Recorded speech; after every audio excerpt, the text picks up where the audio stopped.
इसके अलावा बात करें यहाँ पे कौन कौन से होम लोन की स्कीमें चलती हैं, देखिए यहाँ पे होम लोन चलता है, प्लॉट लोन चलता है, रूरल हाउसिंग लोन है, एनआरआई होम लोन है, इसके अलावा home renovation loan, home extension loan, top up loan भी यहाँ पे मिलता है। इसके अलावा यहाँ पे लोन अगेंस्ट प्रॉपर्टी और बैलेंस ट्रांसफर की फैसिलिटी भी आपको देखने को मिल जाती है। तो फिलहाल हम बात करने वाले हैं यहाँ पे होम लोन की, तो यहाँ पे हम होम लोन वाले सेक्शन पे जाते हैं। तो अगर आप होम लोन के रेट ऑफ इंटरेस्ट देखो एचडीएफसी बैंक में, तो देखिए यहाँ पर जो स्पेशल होम लोन रेट चलते हैं सैलरीड और सेल्फ एम्प्लॉयड प्रोफेशनल और नॉन प्रोफेशनल के लिए, जिसकी स्टार्टिंग होती है 8.75% से और मैक्सिमम 9.65% तक रेट ऑफ इंटरेस्ट जाता है। इसके अलावा जो इनके स्टैंडर्ड हाउसिंग लोन रेट चलते हैं जिसमें स्टार्टिंग होती है 9.40% से 9.95% तक रेट ऑफ इंटरेस्ट जाता है। बात कर ले प्रोसेसिंग फीस की, तो देखिए अगर आप कोई भी सैलरीड हो या सेल्फ एम्प्लॉयड प्रोफेशनल हो और वो यहाँ से होम लोन प्लॉट लोन वगैरह लेता है तो उसको 0.50% लोन अमाउंट का जो है प्रोसेसिंग फीस देनी पड़ती है। इसके अलावा अगर आप कोई सेल्फ एम्प्लॉयड नॉन प्रोफेशनल हो तो उनके लिए प्रोसेसिंग फीस 1.5% तक लगती है अप टू लोन अमाउंट का। इसके अलावा एनआरआई जो है उनके लिए 1.25% लगती है फीस। एलिजिबिलिटी क्राइटेरिया क्या रहता है,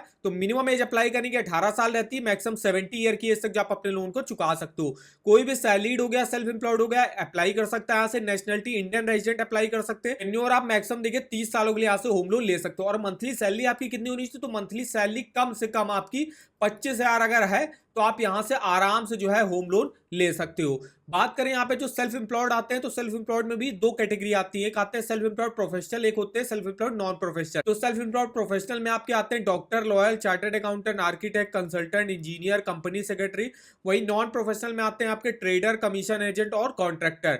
अब यहाँ पे अगर आपको एप्लीकेंट ऐड कराते हो तो आपके जो लोन अमाउंट की एलिजिबिलिटी होगी वो बढ़ जाएगी। जैसे अगर आप मान लीजिए अकेले लेते हो और आपकी 25,000 इनकम है तो 25,000 इनकम पर मान लीजिए आपको यहाँ से 6 लाख रुपए का लोन मिल जाता है। अब अगर आप किसी को एप्लीकेंट के ऐड कराते हो उसकी भी इनकम जो है 25,000 रुपए है तो उसका भी जो है 6 लाख रुपए ऐड हो जाएगा, तो आप टोटल जो है 12 लाख रुपए का लोन जो है लेने के लिए एलिजिबल होगे अगर आप को एप्लीकेंट ऐड कराते हो। तो कितना लोन अमाउंट मिलता है, देखिए अगर आप 30 लाख तक का लोन लेते हो तो प्रॉपर्टी कॉस्ट का 90% लोन मिलता है। 30 लाख से 75 लाख के बीच का लोन लेते हो प्रॉपर्टी कॉस्ट का 80% लोन मिलता है। और अगर आप 75 लाख के ऊपर का लोन लेते हो तो प्रॉपर्टी कॉस्ट का 75% लोन जो है वो एचडीएफसी बैंक आपको प्रोवाइड कर देता है।